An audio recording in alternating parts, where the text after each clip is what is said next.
Bharat is my home के इस तीसरे पार्ट यानी कि आखिरी पार्ट में आपका स्वागत है। इसमें हम लोग इस चैप्टर को पैराग्राफ 9 तक, जो कि इसका लास्ट पैराग्राफ है, वहां तक समझ लेंगे, हर लाइन के एक्सप्लेनेशन के साथ, उसके वर्ड मीनिंग्स और बीच में आने वाले इंपॉर्टेंट सारे ऑब्जेक्टिव क्वेश्चंस के साथ। इसके पहले पार्ट में यानी दूसरे पार्ट में हमने इस चैप्टर को पैराग्राफ समझ लिया था। अगर आपने वो पार्ट नहीं देखा है या आपने इससे पहले का पार्ट नहीं देखा है तो मैं लिंक डिस्क्रिप्शन में दे रहा हूँ, आप उसे पहले देख लीजिए, उसके बाद इस पार्ट को कंटिन्यू कीजिएगा। और अगर आप देख चुके हैं तो चलिए हम लोग इस चैप्टर को समझना शुरू करते हैं। स्वागत है आपका इस वीडियो में। छठा पैराग्राफ शुरू होता है, जाकिर हुसैन कहते हैं, the family is big and is constantly growing at a rather inconveniently fast pace. हमेशा की तरह पहले इंपॉर्टेंट वर्ड्स को देख लेते हैं हम लोग। इंपॉर्टेंट वर्ड में एक वर्ड आया हुआ है कॉन्स्टेंटली। ये शब्द बना है कांस्टेंट से। कांस्टेंट मतलब होता है लगातार, और कॉन्स्टेंटली यानी कि लगातार बने हुए रहना, बिल्कुल स्थिर तरीके से। रादर मतलब होता है कि तुलना के रूप में, किसी चीज से जब आप तुलना करके बताते हैं। और इनकन्वीनियंटली, ये शब्द तीन पार्ट में से आप ब्रेक कीजिए। इन जब लगता है तो वो नेगेटिव बना देता है उसे, जैसे कंप्लीट के आगे आप इन लगा देते हैं तो इनकम्प्लीट, जो पूरा ना हो। और कन्वीनियंट के बाद इसे तोड़िए, एल वाई जब लग जाता है तो ये इसे एडवर्ब बनाता है। ठीक है, तो कन्वीनियंट का मतलब होता है जिससे कि सहूलियत होती हो, जिससे आराम मिलता हो। कन्वीनियंस कहते हैं आराम को, असुविधा को। आप रेलवे प्लेटफॉर्म पर जब रहे होंगे कभी, तो अनाउंसमेंट होता है कि ये ट्रेन इतनी देर से लेट चल रही है, तो आपकी असुविधा के लिए हमें खेद है। आप सुनेंगे कि उसके इंग्लिश वर्जन में ये कहा जाता है कि we are sorry for your inconvenience. Okay, तो ये वहीं से निकला हुआ है, उसी शब्द से निकला हुआ है। तो इनकन्वीनियंटली जो कि असुविधाजनक हो, जिससे हमें असुविधा होती हो। पेस, पेस का अर्थ होता है रफ्तार। फास्ट मतलब तेज, और पेस का अर्थ होता है रफ्तार।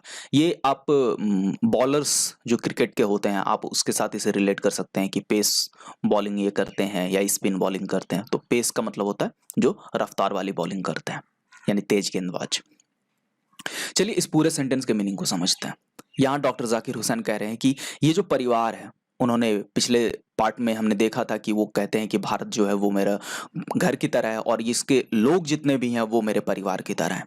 तो यहाँ पर वो उसी परिवार की बात करते हैं कि ये परिवार बड़ा है और ये लगातार बढ़ रहा है। ग्रो मीन्स बढ़ना होता है। और अगर हम इसे तुलनात्मक रूप से देखें तो ये इनकन्वीनियंटली फास्ट पेस से बढ़ रहा है, यानी कि बहुत ही असुविधाजनक तरीके से इसकी रफ्तार बहुत तेज है बढ़ने की।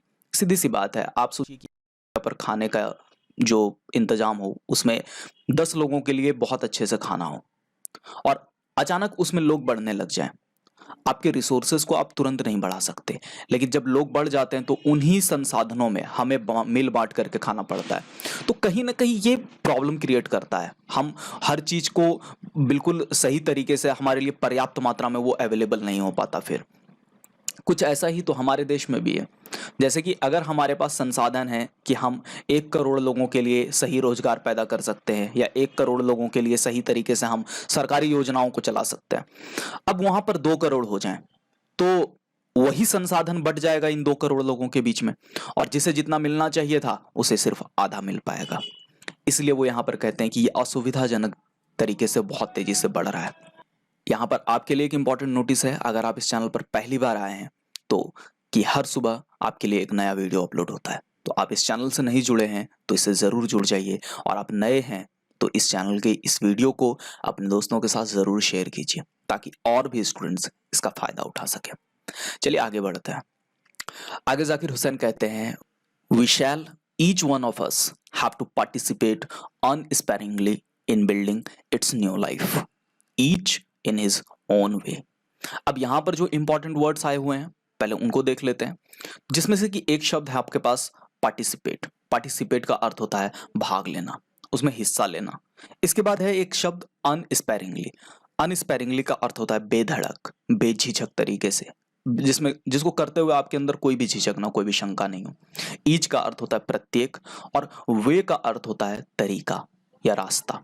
ठीक है, अब इस पूरे सेंटेंस को समझते हैं कि वी शैल, हमें क्या करना होगा, ईच वन ऑफ अस, हम में से हर एक इंसान को क्या करना होगा, भाग लेना होगा। किस चीज में, बिल्डिंग इट्स न्यू लाइफ। इस जो हमारा परिवार है इसके लिए एक नई जिंदगी का संचार करना होगा हमें। और वो भी बेधड़क तरीके से, बेझिझक तरीके से हमें इसमें शामिल होना होगा।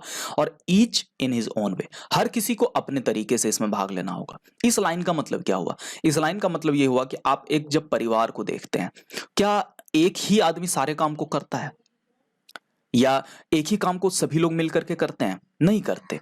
हर आदमी के पास एक सेपरेट वर्क होता है। कोई कमाने का काम करता है उसमें से, कोई उसमें से घर को संभालने का काम करता है, कोई उसमें से अगर कुछ खरीदने वगैरह का हो तो उसको इंतजाम करता है, कोई अगर बाहर के किसी तरह के सिचुएशन से निपटना हो तो उसका इंतजाम करता है, कोई उसमें से प्रोटेक्शन को देखता है, कोई घर की ज़रूरत की चीज़ों को देखता है। इस तरीके से हम देखते हैं क्या कि एक परिवार के अंदर जितने सदस्य होते हैं उन सभी के बीच आपस में काम का बंटवारा होता है और वो सभी अपने अपने तरीके से उस परिवार को नई दिशा में लेकर जाते हैं, उस परिवार की ज़रूरतों को पूरा करते हैं। यहाँ पर भी जाकिर हुसैन यही कह रहे हैं कि हर इंसान अलग तरीके से कंट्रीब्यूट करेगा। कोई हो सकता है डॉक्टर बन करके इस समाज की सेवा करते हुए कंट्रीब्यूशन दे अपना, कोई हो सकता है एक टीचर बनकर, कोई हो सकता है एक ऑफिसर बनकर, कोई एक अच्छा बिजनेसमैन बनकर लोगों की जरूरतों को पूरा करे। वहीं पर कोई ऐसा भी हो सकता है जो समाज सेवा करे। तो हर किसी को अपने अपने तरीके से इस काम में भाग लेना होगा। For sheer size, the tasks ahead of us are so demanding that no one can afford to sit back and just watch or let frustration become endemic in our country. यहाँ पर जो इंपॉर्टेंट वर्ड्स आए हुए हैं उसमें से पहला word है हमारा शेयर। शेयर का अर्थ होता है हमारे सामने जो खड़ा होता है, बड़ा, सीधा, बिल्कुल हमारे सामने एकदम ऊर्ध्व आकार में वर्टिकल खड़ा हो। अहेड मतलब होता है सामने। डिमांड का मतलब होता है उसकी ज़रूरत होना। डिमांड का मतलब मांग भी होता है। और अफोर्ड का मतलब होता है कि उस चीज़ को मतलब सह पाना, उस चीज़ की कीमत चुका पाना। फ्रस्ट्रेशन का अर्थ होता है हताशा। और एंडेमिक कहते हैं महामारी को।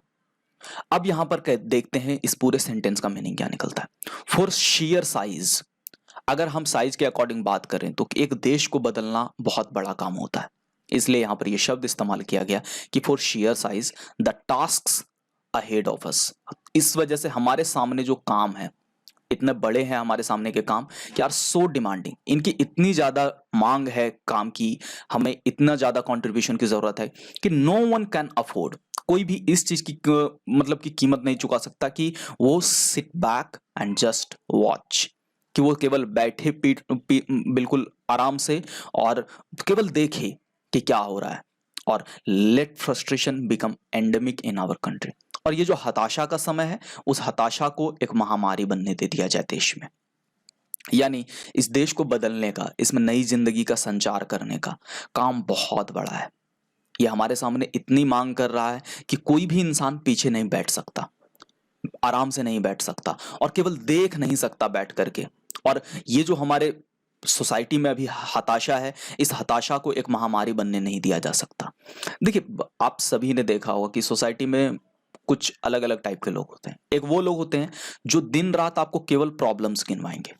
वो बताएंगे अरे रोजगार नहीं मिल रहा, वो बताएंगे सरकार ये नहीं कर रही, वो बताएंगे सरकार गरीबों का ध्यान नहीं रख रही, वो बताएंगे सरकार शिक्षा व्यवस्था ठीक नहीं कर रही, वो बोलेंगे वुमेन सेफ्टी के लिए कुछ नहीं हो रहा। इस तरीके से उनके पास प्रॉब्लम्स की एक पूरी लंबी किताब होती है, लंबी चौड़ी एकदम किताब है उनके पास। वहीं दूसरी कैटेगरी के लोग ऐसे भी होते हैं जो एक प्रॉब्लम उठाते हैं, जज करते हैं खुद को कि मैं प्रॉब्लम को सॉल्व कर सकता हूं, और उस प्रॉब्लम को सॉल्व करने में वो जुट जाते हैं। आप भी अपने आसपास देखिए कौन सी समस्या ऐसी है जिसको कि आप खुद अपने बूते पर सॉल्व कर सकते हैं। केवल बैठ करके सरकार को कोसना, केवल बैठकर दूसरे लोगों को सिर्फ भाषण सुनाना कि हाँ सरकार ने ये गलत कर दिया, सरकार ने वो गलत कर दिया, ये कभी भी समाधान नहीं हो सकता। इस तरीके से न तो आप अपनी जिंदगी को बेहतर बना पाते हैं, ना ही इस समाज को, इस देश को बेहतर बना पाते हैं। इसलिए यहां पर जाकिर हुसैन ने कहा था कि हमें सभी को काम करना होगा, हम बैठ नहीं सकते, हम इस चीज को अफोर्ड ही नहीं कर सकते। The situation demands of us work, work and more work, silent and sincere work, solid and steady reconstruction of the whole material and cultural life of our people. अब इस सेंटेंस में जो इंपॉर्टेंट वर्ड्स आए हुए हैं पहले उसको देखते हैं। सिचुएशन, सिचुएशन कहते हैं परिस्थिति को, जो भी हालात हैं उसको। साइलेंट यानी बिल्कुल खामोशी के साथ, सिंसियर यानी कि गंभीरता पूर्वक। स्टडी का मतलब होता है लगातार। रिकंस्ट्रक्शन, री और कंस्ट्रक्ट को आप अलग कर लीजिए। कंस्ट्रक्ट का अर्थ होता है बनाना। आप लोगों ने मैथ्स में भी पढ़ा होगा कंस्ट्रक्शन चैप्टर, जिसमें कि आप अलग अलग आकृतियां बनाते थे, चाहे ट्रायंगल हो या फिर सर्किल हो एटसेट्रा। री का मतलब होता है दोबारा। जैसे आप फोन को रीस्टार्ट करते हैं, स्टार्ट मतलब शुरू करना, रीस्टार्ट यानी दोबारा शुरू करना। तो यहां पर कह रहे हैं रिकंस्ट्रक्शन, यानी कि कंस्ट्रक्ट तो हो चुका था एक बार देश, लेकिन यहां पर हमें दोबारा इसे बनाने। होल मतलब होता है सारा, बहुत ही बड़ी मात्रा में। कल्चरल यानी सांस्कृतिक। आप पूरे सेंटेंस के मीनिंग को समझते हैं कि ये जो सिचुएशन है हमारे सामने, ये जो परिस्थिति है, ये हमसे किस चीज की डिमांड कर रही है, किस चीज की मांग करती है। Work, work and more work. केवल काम, काम और ज्यादा से ज्यादा काम की ये मांग करती है। और वो भी काम कैसा? तो साइलेंट एंड सिंसियर वर्क। आप एकदम खामोशी से काम करते जाइए और बिल्कुल गंभीरता से काम करते जाइए। सॉलिड एंड स्टडी रिकंस्ट्रक्शन मांग करती है ये। सॉलिड मतलब होता है ठोस। ऐसा ना हो कि हम दोबारा काम करें लेकिन वो ऐसा हो कि कुछ समय तक चले और फिर से दोबारा उसे करना पड़े। तो यहां पर सॉलिड तरीके से उसे करने की जरूरत है। प्लस स्टडी का अर्थ होता है बिल्कुल लगातार। ऐसा नहीं है कि आप एक दिन बहुत अच्छे से काम कर दीजिए और फिर अगले दिन बैठ जाइए। आपको उसे लगातार करना होगा। रिकंस्ट्रक्शन यानी कि फिर से बनाना होगा। क्या चीज को बनाना होगा? तो whole material and cultural life of our people. जितना भी हमारे आसपास की जिंदगी में मटेरियल लाइफ है, हमारे लोगों के रहने का स्तर क्या है, वो लोग क्या क्या सुविधाएं जुटा पा रहे हैं अपनी जिंदगी में, वो सब कुछ को ध्यान दें और उनके लिए बेहतर चीजें हम बना सकें, उन तक बेहतर चीजें पहुंचा सकें। प्लस जो कल्चरल लाइफ है उनकी, चाहे फेस्टिवल्स हों, शादी वगैरह हो, रीति रिवाज हों, जो भी चीजें हैं, उसमें अगर कहीं कमी है, उसमें कहीं अगर बुराई है, तो उसको हम छांट सकें और एक बेहतर समाज को बना सकें, हम लोगों की जिंदगी को और बेहतर बना सकें। अब यहां तक में एक पॉसिबल ऑब्जेक्टिव निकल सकता है हमारा कि the situation demands of us solid and study what of the whole material and dash life. अभी हमने जस्ट पढ़ा था कि सॉलिड एंड स्टडी रिकंस्ट्रक्शन की मांग करता है ये।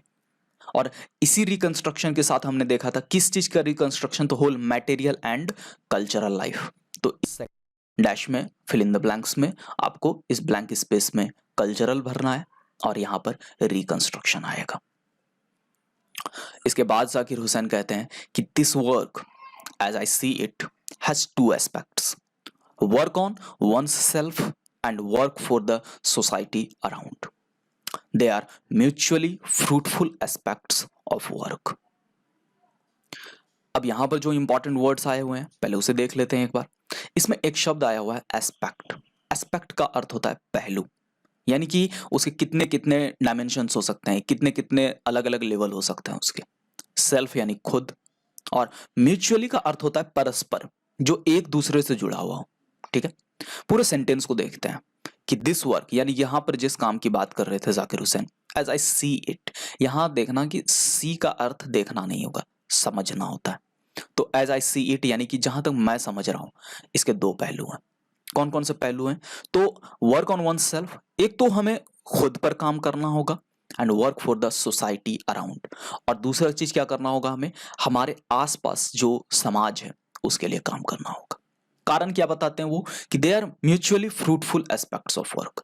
ये दोनों ही एक दूसरे के साथ जुड़े हुए वर्क हैं और दोनों ही एक दूसरे के लिए फ्रूटफुल हैं। इमेजिन कीजिए कि एक सोसाइटी में कोई आदमी बोले कि मेरे एक के बिगड़ने से क्या होता है, मैं तो ठीक है चोर बन जाता हूं, ये समाज अपनी जगह पर है। या एक आदमी कहे कि मैं तो ठीक है गुंडागिर्दी करूंगा, लेकिन वो जब गुंडा बनता है या वो चोर बनता है तो क्या वो सोसाइटी को अफेक्ट नहीं करता अपने आसपास के? बिल्कुल अफेक्ट करता है। उसी तरह से अगर एक अच्छा आदमी एक खराब सोसाइटी में पहुंच जाए, क्या वो बहुत शांति तरीके से जिंदगी बिता सकेगा? नहीं बिता सकेगा, क्योंकि वहां पर गलत लोग होंगे, वो उसे बार बार डिस्टर्ब करेंगे, वो उसे परेशान करेंगे, उसका जीना मुश्किल हो जाएगा। इसलिए यहां पर कहा गया कि हमें दोनों चीज पर, अपने अपने खुद के ऊपर भी और सोसाइटी पर भी, जो हमारे आसपास की सोसाइटी है।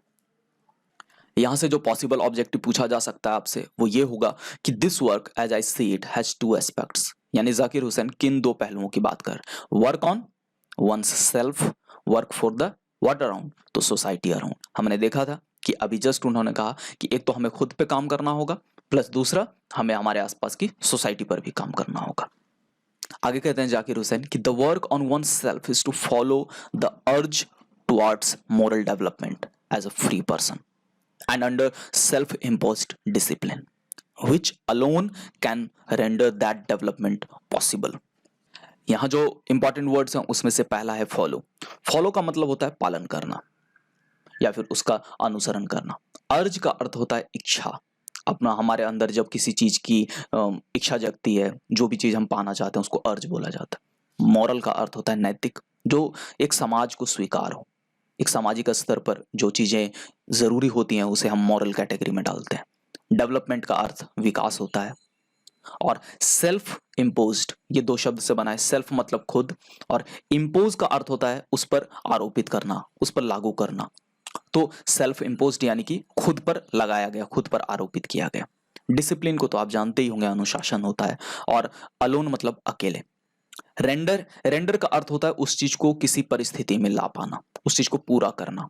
दैट डेवलपमेंट पॉसिबल का अर्थ होता है संभव। अब इस पूरे लाइन का मीनिंग समझते हैं। The work on one self यानी कि खुद पे काम करने का मतलब क्या है? इज टू फॉलो द अर्ज, कि हमारे अंदर एक इच्छा होनी चाहिए डेवलपमेंट की तरफ जाने की, और उसी इच्छा को हम फॉलो करें एज अ फ्री पर्सन, बिल्कुल एक आजाद इंसान की तरह। ऐसा नहीं हो कि हम किसी के प्रेशर में आकर के करें।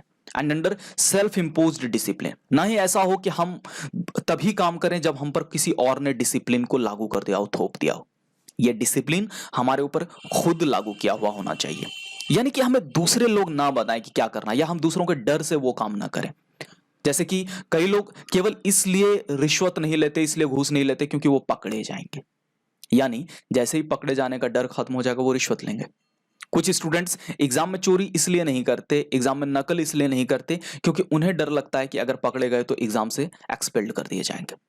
यानी अगर वहां पर एग्जाम में अगर कोई भी डिसिप्लिन इंपोज करने वाला नहीं हो तो वो चोरी कर लेंगे, वो नकल करेंगे। कई लोग इस सोसाइटी में गलत काम इसलिए नहीं करते क्योंकि उन्हें डर लगता है कि बाकी लोग क्या कहेंगे, या मेरी इज्जत चली जाएगी, या हम बदनाम हो जाएंगे। यानी अगर ये डर खत्म हो जाए तो वो लोग गलत काम कर जाएंगे। लेकिन अगर हम सचमुच डेवलपमेंट चाहते हैं, अपना सचमुच का मोरल डेवलपमेंट चाहते हैं, तो ये डिसिप्लिन दूसरों के द्वारा हम पर न थोपा गया हो, हमारा सेल्फ इम्पोज्ड हो। हम खुद में इतने डिसिप्लिन्ड होने चाहिए कि हम अपने मोरल डेवलपमेंट की तरफ जा सकें, which alone can render that development possible. और यही वो एक चीज है जो उस डेवलपमेंट को पॉसिबल बनाएगी जो कि हम हासिल करना चाह रहे हैं, अपने समाज के लिए या खुद के लिए। यहां से भी आपके लिए एक ऑब्जेक्टिव निकल सकता है कि work on one self is to follow the urge towards what as a free person. तो अभी हमने जस्ट देखा था कि ये जो अर्ज होना चाहिए फॉलो करने का, खुद के मोरल डेवलपमेंट के लिए होना चाहिए। और इसी मोरल डेवलपमेंट को आप यहां पर ब्लैंक स्पेस में फिल करेंगे। इसके बाद जाकिर हुसैन कहते हैं कि its end product is a free moral personality, we can neglect the end product only at our peril. इसमें जो इंपॉर्टेंट वर्ड्स आए हुए हैं उसमें है एक तो एंड प्रोडक्ट। प्रोडक्ट का अर्थ होता है उत्पाद, यानी जो भी चीज आपको मिलता है रिजल्ट में। एंड यानी आखिर में, ठीक है। पर्सनालिटी यानी व्यक्तित्व। नेग्लेक्ट करने का अर्थ होता है उसको दरकिनार करना, नजरअंदाज करना उस चीज को। और पेरिल का अर्थ होता है भयावह स्थिति, बिल्कुल डरावनी स्थिति। अब इस सेंटेंस के मीनिंग को समझते हैं। ये जो हम करेंगे अपने ऊपर, जो सेल्फ इम्पोज डिसिप्लिन होगा हमारा, ये जो इट्स लगाया गया वो उसी के लिए लगाया गया। Self impose discipline plus moral रास्ते पे चलने का, डेवलपमेंट का सोचना, इसका एंड प्रोडक्ट क्या होगा? ए फ्री मॉरल पर्सनालिटी, एक बिल्कुल ही मुक्त टाइप का नैतिक व्यक्तित्व निकल करके बाहर आएगा। एक ऐसा व्यक्तित्व जो इस समाज को और भी बेहतर कंट्रीब्यूशन देगा, और भी बेहतर तरीके से इसके सामने एग्जाम्पल पेश करेगा। ऐसी पर्सनालिटी हमें मिल सकेगी, हम एक ऐसा व्यक्तित्व बन सकेंगे। We can neglect the end product only at our peril. अब यहां पर कह रहे हैं क्या, कई लोग कहेंगे कि क्या फर्क पड़ता है, हमें तो कुछ बनना ही नहीं है, हम इसको नजरअंदाज करते हैं, हमें नहीं चाहिए ऐसा एंड प्रोडक्ट कि हमें मोरल पर्सनालिटी हम बन करके उभरें। तो अगर आप ऐसा सोच रहे हैं कि मुझसे, मेरे बदलने से कोई फर्क नहीं पड़ता या मुझे नहीं बदलना है, तो फिर ये आपके लिए भयावह स्थिति होगी। आप ये तभी कर सकते हैं जब आप इस चीज को नजरअंदाज करके चलिए कि भविष्य में आपको दिक्कत नहीं होगी। ऑफ कोर्स दिक्कत होगी, आज आप सही से नहीं पढ़ोगे, भविष्य में आपको दिक्कत होगी। आज आप सीरियसली पढ़ाई नहीं करते हो तो आपको दिक्कत होगी। आज आप खुद को ऐसे एजुकेशन के साथ तैयार नहीं करते जो कि आने वाले भविष्य में आपके काम आए, तो आपको दिक्कत होगी। अभी आप 12th में हो, आपके आसपास ऐसे अनगिनत लोग होंगे जो कि 12th नहीं बल्कि ग्रेजुएशन कर चुके हो, मास्टर्स कर चुके हो, बड़े बड़े कॉलेजेस से पढ़ चुके हो, लेकिन उनके पास न तो जीने का सलीका है, ना ही समाज में रहने का सलीका है, ना समाज में रेस्पेक्ट है उनकी, ना उनकी जिंदगी अच्छी कट रही है। तो इसका मतलब क्या हुआ? उन्होंने खुद पे काम ही नहीं किया, उन्होंने ऐसी चीजों को सीखने पे वर्क नहीं किया जो उनके फ्यूचर में काम आए, जो उन्हें अच्छी लाइफ को लीड करने में हेल्प करे। आप भी ऐसा बनना चाहते हो तो ये आप नजरअंदाज करो इन चीजों को अपने रिस्क पर, कि भविष्य में जो भयावह परिस्थितियां आएंगी उसके आधार पर अपने आप को चलते रहो, जो रास्ते पे चल रहे हो उसी पे चलो, मत बदलो। ये हो सकता है यहां पर। अब इस सेंटेंस से भी कुछ पॉसिबल ऑब्जेक्टिव्स निकल सकता है, जैसे it's end product is a free what type of personality. तो अभी जस्ट हमने देखा था कि मॉरल पर्सनैलिटी के रूप में, and we can neglect the end product, और हम इस मॉरल पर्सनैलिटी को या एंड प्रोडक्ट नेग्लेक्ट कर सकते हैं किस चीज के रिस्क पर? किस चीज के रिस्क पर? एट आवर पेरिल, जैसे कि हमने जस्ट अभी इस लाइन में देखा था। इसी चीज को हमें वहां पर ब्लैंक स्पेस में फिल करना है। इसके बाद जाकिर हुसैन कहते हैं कि this end product can not sustain itself without seeking and exercising itself to bring about the approximation of the society to which it is privileged to serve to a better, a juster and a more graceful way of life. यहां पर कौन कौन से important words आए हुए हैं? पहला है सस्टेन। सस्टेन का अर्थ होता है लगातार, सतत, यानी कि उसमें बिना रुकावट आए हुए उसका जारी रहना। ठीक है, आप इसको अक्सर सुनोगे कि सस्टेनेबल डेवलपमेंट की बात होती है, सतत विकास की, यानी कि ऐसा डेवलपमेंट मॉडल जो कि कहीं रुके नहीं, ऐसा ना हो कि एक टाइम के बाद उसमें ब्रेक आ जाए और फिर वो आगे ना बढ़ सके। सीक का अर्थ होता है उस चीज को पाने की कोशिश करना, और ब्रिंग अबाउट का अर्थ होता है सामने लाना, और अप्रोक्सीमेशन उस चीज को एक साथ लाना। अप्रोक्सीमेट करने का अर्थ होता है उस चीज को बिल्कुल एकजुट कर लेना। प्रिविलेज, प्रिविलेज का अर्थ होता है सुविधा प्राप्त, जिसको कि आप कह सकते हैं कि जैसे कई लोग अंडर प्रिविलेज्ड कहलाते हैं क्योंकि उन्हें वो सुविधाएं नहीं मिली होती हैं जो बाकी लोगों को मिल रही होती हैं। तो प्रिविलेज्ड यानी सुविधा प्राप्त। सर्व का अर्थ होता है सेवा करना। जस्टर, अब यहां पर देखो ये जस्ट शब्द से बना है। अब जस्ट शब्द का ये मीनिंग जो निकला है वो उसमें से निकला है जब हम जस्टिस की बात करते हैं। जस्टिस यानी न्याय, और जस्ट का मतलब होता है न्यायपूर्ण। तो जस्टर यानी कि ऐसी स्थिति जिसमें कि बातें होती हो, जस्टर यानी न्याय संगत। ग्रेसफुल, ग्रेसफुल कहते हैं सुंदर को। ठीक है, अब इस पूरे सेंटेंस के मीनिंग को समझते हैं। This end product cannot sustain itself without seeking and exercising itself to bring about the approximation of the society. अब यहां पर कह रहा है कि ये जिस एंड प्रोडक्ट की बात कर रहे थे हम लोग मॉरल डेवलपमेंट की, वो लगातार नहीं चल पाएगा, वो बरकरार नहीं रह पाएगा अगर हम केवल खुद पे बात करते रहे और हम इस सोसाइटी को साथ लाने की बात ना करें।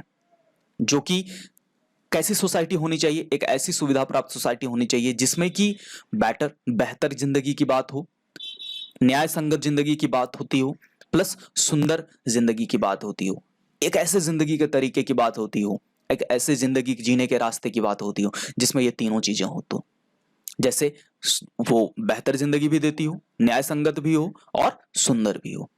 अगर हम इस चीज को नहीं ले जा पाए तो हम ज्यादा समय तक अपने मोरल डेवलपमेंट को भी कंटिन्यू नहीं रख पाएंगे। The individual cannot grow in full perfection without a corresponding advance of the collective social existence. अब यहां पर जो इंपॉर्टेंट वर्ड्स आए हैं उसमें पहला है इंडिविजुअल। इंडिविजुअल का अर्थ होता है व्यक्तिगत इंसान। ग्रो मतलब होता है बढ़ना। परफेक्शन यानी पूर्णता, परफेक्ट मतलब कंप्लीट, पूर्ण, और परफेक्शन यानी पूर्णता। विदाउट अ कॉरेस्पॉन्डिंग, कॉरेस्पॉन्डिंग का अर्थ होता है संबंधित, उससे रिलेटेड, और कलेक्टिव यानी कि एकजुट वाला, और एग्जिस्टेंस यानी अस्तित्व। अब इसका मीनिंग क्या निकलता है यहाँ पर कि कोई भी व्यक्तिगत तौर पर अगर इंसान की बात करें तो वो व्यक्तिगत इंसान फुल परफेक्शन में तब तक ग्रो नहीं कर सकेगा जब तक कि वो एक सोशल एग्जिस्टेंस के साथ एक सही तालमेल नहीं बिठा लेता है। यानी कि आपके आसपास जो सोसाइटी है वो भी ऐसी होनी चाहिए जो आपके ग्रोथ के लिए हेल्पफुल हो। अगर इन दोनों के बीच तालमेल नहीं बैठ पाया तो फिर वो सही तरीके से ग्रो नहीं कर पाएगा इंसान। यहां से एक पॉसिबल ऑब्जेक्टिव निकल सकता है कि individual can not grow in full perfection without dash advance of the collective dash existence. Just हमने अभी तुरंत पढ़ा है कि without a corresponding advance of the collective social existence. तो यहां पर आपको पहले फिल इन द ब्लैंक्स में, पहले ब्लैंक स्पेस में collective advance, sorry corresponding advance और द कलेक्टिव सोशल एग्जिस्टेंस, ये इसका आपका फिल इन द ब्लैंक्स होगा। इसके बाद जाकिर हुसैन कहते हैं let us resolve to get wholeheartedly engaged in these two aspects of work, individual and social. यहां पर 3-4 इंपॉर्टेंट वर्ड्स आए हुए हैं, जैसे रिजॉल्व। रिजॉल्व का अर्थ होता है यहां पर शपथ लेना, उस चीज को ठानना, उस चीज की प्रतिज्ञा करना। होल हार्टेडली, होल का मतलब तो होता है सारा, पूरा, और हार्ट का मतलब दिल, तो पूरे दिल से, होल हार्टेडली। एंगेज मतलब शामिल होना। यानी आइए हम सभी लोग ये प्रतिज्ञा करते हैं, ये हम लोग प्रण लेते हैं कि हम सभी इस 2 पहलू जो हैं हमारे वर्क के, इसमें हम पूरे दिल से शामिल होंगे। कौन कौन से पहलू? एक तो इंडिविजुअल डेवलपमेंट का, यानी खुद के डेवलपमेंट पे भी काम करेंगे हम लोग, और इसके साथ साथ सोशल डेवलपमेंट पर भी, यानी कि समाज की भी बेहतरी पर काम करेंगे। इसके आगे वो कह रहे हैं कि this dual effort will give to the life of our state a special flavour. यहां पर जो इंपॉर्टेंट वर्ड्स आए हुए हैं वो है कि ड्यूअल एफर्ट। ड्यूअल का अर्थ होता है दोहरा, ठीक है। जैसे ड्यूअल सिम यूज करते हैं ना, अब हर फोन ड्यूअल सिम आता है, तो ड्यूअल यानी दोहरा, 2 सिम लग सकते हैं। एफर्ट यानी कोशिश, और फ्लेवर का अर्थ है यहाँ पर अलग रंग, अलग अंदाज, अलग टेक्सचर मिलना। तो ये अगर हम दोहरा एफर्ट लगाते हैं खुद पर भी काम करने का और इस समाज को भी आने का, तो it will give to the life of our state, ये हमारी स्टेट की जिंदगी को क्या देगा? एक स्पेशल फ्लेवर देगा, एक अलग ही कलेवर मिलेगा इसको, एक अलग ही रंग तरीके से ये उभर करके सामने आएगा। For the state to us will not be just an organisation of power but a moral organisation. It is a part of national temperament and inheritance from the great leader of our liberation movement, Mahatma Gandhi, that power should be used only for moral purposes. यहाँ पर जो important words आए हुए हैं, यहाँ just एक शब्द आया हुआ है, यहाँ पर जस्ट का अर्थ है केवल, ऑर्गेनाइजेशन यानी संगठन, पावर यानी शक्ति, नेशनल यानी राष्ट्रीय, और टेम्परामेंट का अर्थ होता है स्वभाव। इसी तरह से इनहेरिटेंस, इनहेरिटेंस कहा जाता है विरासत को, जो हमें दूसरों से मिलती है, हमारे पूर्वजों से जो मिलता है, आपको अपने पिता माता से जो मिलता है या अपने पूर्वजों से जो भी मिला है। लिबरेशन आजादी को बोलते हैं, मूवमेंट आंदोलन को कहा जाता है, और पर्पज यानी उद्देश्य। अब यहां पर हम कहने का मतलब क्या हुआ? यहां पर फोर का अर्थ है क्योंकि। मैंने पहले भी वीडियो में बताया था कि फोर का अर्थ एक मीनिंग जो होता है वो क्योंकि भी होता है। आगे चल करके जब मैं कंजंक्शन पढ़ाऊंगा तो इसे डिटेल में समझाऊंगा। For the state to us, हमारे लिए स्टेट के जो मायने हैं, will not be just an organisation of power, हम इसे केवल ताकत के संगठन के रूप में नहीं देखते हैं, बट अ मॉरल ऑर्गेनाइजेशन, क्योंकि हमारे लिए राज्य या देश का मतलब है एक नैतिक संगठन, यानी ऐसे लोगों का समूह, ऐसे समाज का समूह जिसमें कि नैतिकता की बात होती हो। It is a part of national temperament, ये एक राष्ट्रीय स्वभाव का हिस्सा है, और उस विरासत का भी जो हमें आजादी के आंदोलन के महान नेता महात्मा गांधी से मिली, कि power should be used only for moral purposes, कि ताकत जो है इसका इस्तेमाल केवल नैतिक उद्देश्य से होना चाहिए। आपके पास ताकत है तो इसका मतलब ये नहीं होना चाहिए कि हम उसका गलत इस्तेमाल करें। यहां से भी कुछ पॉसिबल ऑब्जेक्टिव्स निकल सकते हैं, जैसे the state to us will not be just an organisation of power but क्या चीज? तो मॉरल ऑर्गेनाइजेशन। अभी हमने जस्ट देखा Mahatma Gandhi believed that power should be used only for moral purposes. ये दोनों चीजें हमने यहां पर देख लिया था, इसी लाइन से ये दोनों ऑब्जेक्टिव निकल सकते हैं। चलिए अब आगे बढ़ते हैं। आगे जाकिर हुसैन कहते हैं कि the peace of the strong is what we shall dedicate ourselves to work for. इसमें जो इंपॉर्टेंट वर्ड्स हो सकते हैं वो एक तो पीस, पीस का अर्थ होता है शांति, और डेडिकेट का अर्थ होता है समर्पित करना। तो पीस ऑफ द स्ट्रांग, जो मजबूत है, जो ताकतवर है, उसके अंदर शांति होनी चाहिए। और यही वो चीज है जिसके लिए कि हमें खुद को समर्पित करना है, इसी के लिए हमें वर्क करना है। I have full faith in my people that they will bring fourth the energy requisite for the satisfactory performance of this dual task. इस लाइन में जो इंपॉर्टेंट वर्ड्स हैं उसमें जैसे पहला वो शब्द है हमारा फेथ। फेथ का अर्थ होता है विश्वास होना। ब्रिंग फोर्थ यानी कि उसको बिल्कुल साकार रूप में लेकर के आना। रिक्विसाइट यानी ज़रूरत, और सेटिस्फैक्शन से बना सेटिस्फैक्ट्री, तो सेटिस्फैक्शन यानी संतुष्टि, संतोषजनक सेटिस्फैक्ट्री को कहेंगे। परफॉर्मेंस यानी प्रदर्शन। तो यहाँ वो कहते हैं I have full faith in my people, मुझे अपने लोगों में पूरा विश्वास है कि वो लोग क्या करेंगे कि वे अपनी सारी एनर्जी लगाएंगे इस जो दोहरा काम था हमारा, खुद पे डेवलपमेंट पे काम करना और इस समाज के डेवलपमेंट पे काम करना। इन दोनों चीजों पर काम करते हुए एक संतोषजनक प्रदर्शन देने के लिए वो अपनी सारी एनर्जी लगाएंगे। और इसके आगे वो कहते हैं कि it's my privilege to contribute my share to this enchanting enterprise. यहाँ पर जो इंपॉर्टेंट वर्ड्स हैं उसमें से पहला वर्ड है आपका प्रिविलेज। प्रिविलेज का अर्थ होता है अपने आप में गौरव महसूस करना। यहाँ पर कि मैं गर्व महसूस करूंगा, मुझे ये करके अच्छा लगेगा। क्या करके? तो कंट्रीब्यूट यानी कि योगदान देना। इंचेंटिंग, इंचेंटिंग का अर्थ होता है ऐसा काम जो कि मंत्रमुग्ध कर दे आपको, जो करते हुए आपको बहुत मजा आए। और एंटरप्राइज काम को ही बोलते हैं, एक ऐसा काम जिसमें कि साहस की जरूरत हो, बहुत ही ज्यादा करने में मजा आए जो काम, वो एंटरप्राइज कहलाता है, बहुत ही साहसिक काम। तो लास्ट में डॉक्टर जाकिर हुसैन क्या कहते हैं कि ये मेरे लिए बहुत ही गर्व की बात होगी कि मैं इस सब काम में, जो भी ये साहसिक काम है इतना मंत्रमुग्ध करने वाला, कि मैं खुद के भी डेवलपमेंट पे काम करूं और इस समाज के डेवलपमेंट पर भी, ये करते हुए मुझे बहुत ही गर्व की अनुभूति होगी। यहाँ से जो आपके लिए पॉसिबल ऑब्जेक्टिव निकल सकता है कि it shall be my privilege to contribute my share to this what enterprise. अभी जस्ट हमने एक नया शब्द देखा है, इंचेंटिंग, और यही आपको इस ब्लैंक स्पेस में फिल करना है। अगले वीडियो में हम लोग तीसरे चैप्टर को शुरू करेंगे और ए पिंच ऑफ स्नफ को 8वें पैराग्राफ तक पढ़ेंगे।